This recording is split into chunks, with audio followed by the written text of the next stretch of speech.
എല്ലാ കൂട്ടുകാർക്കും നമസ്കാരം. ഇന്നത്തെ നമ്മുടെ റിവ്യൂ എന്ന് പറയുന്നത് പാട്രിയറ്റ് എന്ന് പറഞ്ഞ സിനിമയെക്കുറിച്ചാണ്. Director by Mahesh Narayanan. സിനിമയുടെ ട്രെയിലർ ഇറങ്ങിയ സമയത്ത് തന്നെ എനിക്ക് വലിയ ഹോപ്പൊന്നും ഇല്ലായിരുന്നു. പക്ഷേ സിനിമ കണ്ടപ്പോൾ എനിക്ക് നല്ല രീതിയിൽ ഇഷ്ടപ്പെട്ടു. പക്ഷേ സിനിമയിൽ നെഗറ്റീവ് പറയാനായിട്ടല്ല, നെഗറ്റീവ് അല്ല.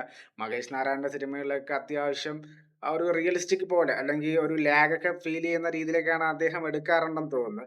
അപ്പോൾ അങ്ങനെ ഒരു ലാഗൊക്കെ സിനിമയിൽ ഫീൽ ചെയ്യുന്നുണ്ട്. തുടക്കമൊക്കെ എന്തെന്ന് എനിക്ക് കൃത്യമായിട്ട് മനസ്സിലാക്കാൻ സാധിച്ചില്ല.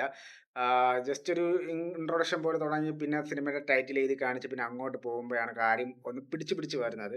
ക്ലൈമാക്സ് എത്തുമ്പോൾ അതിൻ്റെ ഒരു ആൻസർ നമുക്ക് അവിടെ കിട്ടും. പിന്നെ നല്ലൊരു കണ്ടന്റ് തന്നെയാണ് സിനിമ കൊണ്ടുവന്നിരിക്കുന്നത്. പക്ഷേ ഈ കണ്ടന്റ് തമിഴ് സിനിമയിൽ ഒരുപാട് ചെയ്തിട്ടുണ്ട്. തമിഴ് സിനിമയിൽ ഒരുപാട് ചെയ്തിട്ടുണ്ടെങ്കിലും അതിനെ പൊളിറ്റിക്സുമായിട്ട് മിക്സ് ചെയ്യുമ്പോഴാണ് സിനിമയുടെ എത്രമാത്രം നമ്മൾ അത് അഫക്റ്റ് ചെയ്യുന്നു എന്നുള്ളതാണ് സിനിമ നമുക്ക് കാണിച്ചു തരുന്നത്. സിനിമ നിങ്ങൾ കാണുക. കണ്ടാൽ തന്നെ നിങ്ങൾക്ക് മനസ്സിലാവുകയുള്ളൂ.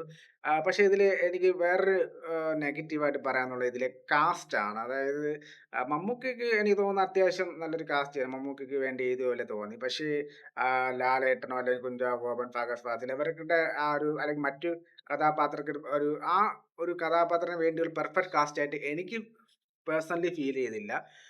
വേറെ ആരെങ്കിലുമൊക്കെ കൊണ്ടുവന്നിരുന്നെങ്കിൽ വേറൊരു രീതിയിൽ കൊണ്ടുപോകാമായിരുന്നു എന്നാണ് എനിക്ക് തോന്നിയത്.